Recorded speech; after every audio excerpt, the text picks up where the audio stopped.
नमस्कार मित्रों, आप सभी को फिर से एक बार हार्दिक स्वागत है। तो मित्रों, आपने सुना होगा कि आखिर भगवान कृष्ण जी ने आधी रात में क्यों लिया था जन्म, क्या थी वजह। जन्माष्टमी का पर्व 30 अगस्त यानी आज देश भर में धूमधाम से मनाया जा रहा है। भगवान विष्णु के 8वें अवतार भगवान कृष्ण का द्वापर युग में बुधवार के दिन रोहिणी नक्षत्र में भाद्रपद मास की कृष्ण पक्ष की अष्टमी तिथि को जन्म लिया था। भगवान कृष्ण तीनों लोकों के 3 गुण सत्गुण, रजगुण और तमोगुण में से सत्गुण विभाग के प्रभारी हैं। देवकी के 8वें पुत्र और भगवान विष्णु के 8वें अवतार हैं कृष्ण। भगवान कृष्ण में जन्म से ही सिद्धियां मौजूद थीं। उनके पिता वसुदेव और माता देवकी जी के विवाह के समय जब मामा कंस अपनी बहन देवकी को ससुराल पहुंचाने जा रहे थे, तभी एक आकाशवाणी हुई जिसमें बताया गया कि देवकी के 8वें पुत्र के हाथों कंस का वध होगा। इसके बाद वसुदेव और देवकी को कंस ने कारागार में डाल दिया। अष्टमी के दिन रात्रि 12 बजे कंस की कारागार के सभी ताले टूट गए और सभी सैनिक गहरी नींद में सो गए। आकाश में घने बादल छा गए और भयंकर बारिश होने लगी।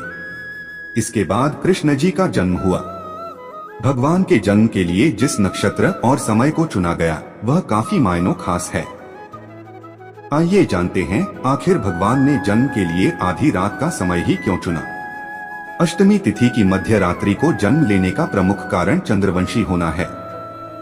भगवान राम सूर्यवंशी हैं क्योंकि उनका जन्म सुबह हुआ था और भगवान कृष्ण चंद्रवंशी हैं क्योंकि उनका जन्म रात्रि में हुआ था। श्री कृष्ण चंद्रवंशी हैं और चंद्रदेव उनके पूर्वज। चंद्रदेव के पुत्र बुध हैं, इसलिए भगवान ने जन्म के लिए बुधवार का दिन चुना। वहीं रोहिणी चंद्रमा की पत्नी व नक्षत्र हैं, इसी कारण रोहिणी नक्षत्र में भगवान ने जन्म लिया। वहीं अष्टमी तिथि शक्ति का प्रतीक मानी जाती है और भगवान विष्णु इसी शक्ति के कारण पूरे ब्रह्मांड का संचालन करते हैं। इसलिए बुधवार के दिन रोहिणी नक्षत्र में अष्टमी तिथि को भगवान कृष्ण का जन्म हुआ, जिस समय उनके सभी पूर्वज उपस्थित थे। पौराणिक कथाओं के अनुसार चंद्रदेव की इच्छा थी कि वह उनके कुल में जन्म लें। क्योंकि भगवान राम ने तो सूर्य के कुल में जन्म लिया था, इसलिए हे प्रभु इस अवतार में मेरे कुल में जन्म ले ताकि यह सुख मुझे भी प्राप्त हो सके और प्रत्यक्ष दर्शन कर सकूं। भगवान कृष्ण का रात्रि में जब प्रादुर्भाव हुआ तब पूरे ब्रह्मांड का वातावरण सकारात्मक हो गया। देवी देवता मंगल गीत गाने लगे और ईश्वर का गुणगान करने लगे।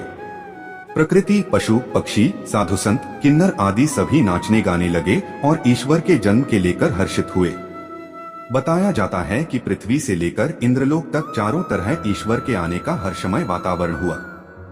जब ईश्वर ने पृथ्वी पर जन्म लिया तब देवताओं ने स्वर्ग से फूल बरसाए थे। भगवान कृष्ण ने कंस के कारागार से निकलने के लिए भी आधी रात का समय चुना ताकि उनके पिता सुरक्षित स्थान पर भेज सकें। इसलिए जब कृष्ण का जन्म हुआ तभी सभी कारागार के द्वार खुल गए और सैनिक गहरी नींद में सो गए। तब उनके पिता वसुदेव गोकुल में सुरक्षित पहुंचा सके और वापस जेल में अपनी पत्नी के पास आ गए। उम्मीद है आप सभी को यह जानकारी अच्छी लगी हो, तो कमेंट में जय श्री कृष्ण अवश्य लिखें और हमारे चैनल को सब्सक्राइब कर ले हमसे जुड़े रहने के लिए। धन्यवाद।